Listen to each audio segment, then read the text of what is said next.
ہماری حکومت کی ترجیحات ہیں کیا؟ ہم عوام کی بات ضرور کرتے ہیں لیکن عوام اور ان کی صحت ہماری ترجیحات میں شامل کہاں ہے؟ نواز شریف دور میں ایچ ای سی کا بجٹ 111 ارب تھا، جو گزشتہ بجٹ میں موجودہ حکومت نے کم کر کے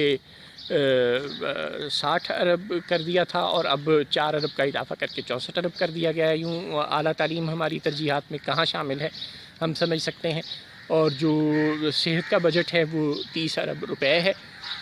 ہم یہ بھی سمجھ سکتے ہیں کہ صحت عوام کی ہماری ترجیحات میں کہاں شامل ہے۔ ان حالات میں اگر ہم پاکستان میں ملک کی معیشت کو بہتر ہونے کی امید لگائے بیٹھے ہیں تو ہمیں یہ سمجھنا چاہیے کہ جب غریب زندہ نہیں رہے گا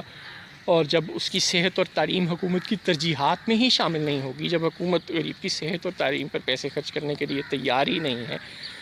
اور دیگر معاملات پر ہی پیسے خرچ کرنا اس کی ترجیحات میں شامل ہے، تو پھر آپ جب کسی چیز پر انویسٹ ہی نہیں کرتے تو آپ وہاں سے گین کرنے کی توقع کس طرح سے کر لیتے ہیں؟ آپ یہ توقع کیسے کر لیتے ہیں کہ آپ کو یہ شعبہ پھر پے بیک کرے گا؟ ظاہر ہے ایسا نہیں ہونے والا۔ جب آپ اپنے مین پاور پر انویسٹ ہی نہیں کرتے، جب آپ اپنے بچوں کو پڑھاتے ہی نہیں، جب آپ ان کی صحت اور ان کی زندگی کے تحفظ کے لیے کوئی عملی اقدامات ہی نہیں اٹھاتے، آپ کے بجٹ کی ترجیحات میں ایسا کچھ شامل ہی نہیں ہے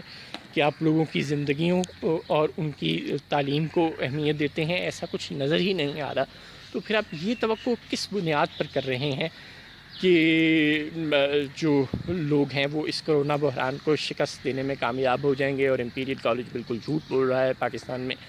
لاکھوں لوگوں کے مرنے کا کوئی امکان نہیں، اور ٹوٹل مریضوں کی تعداد 10-12 لاکھ تک پہنچے گی، جس کا جو 1% ہے وہ 10-12 ہزار ہوں گے، اور وہ 10-12 ہزار لوگوں کی جان چلی جائے گی تو خیر ہے، کیونکہ ظاہر ہے آپ انہیں ایک نمبرز کے طور پہ ٹریٹ کرتے ہیں، آپ انہیں انسانوں کے طور پہ ٹریٹ نہیں کرتے۔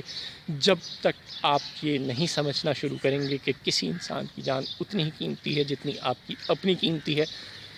تب تک آپ صحیح فیصلے نہیں کر سکیں گے، اور تب تک آپ اپنے طاقتور دوستوں کے فیصلوں کو ہی حکم آخر سمجھتے رہیں گے۔ لیکن آپ کو یہ سمجھنا ہوگا کہ آپ کے طاقتور دوستوں نے ووٹ لینے کے لیے الیکشن میں نہیں جانا،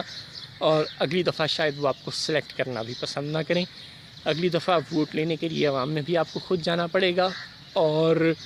آپ کو اگر اقتدار میں دوبارہ آنا ہے تو پھر آنا بھی الیکٹ ہو کر پڑے گا۔ السلام علیکم۔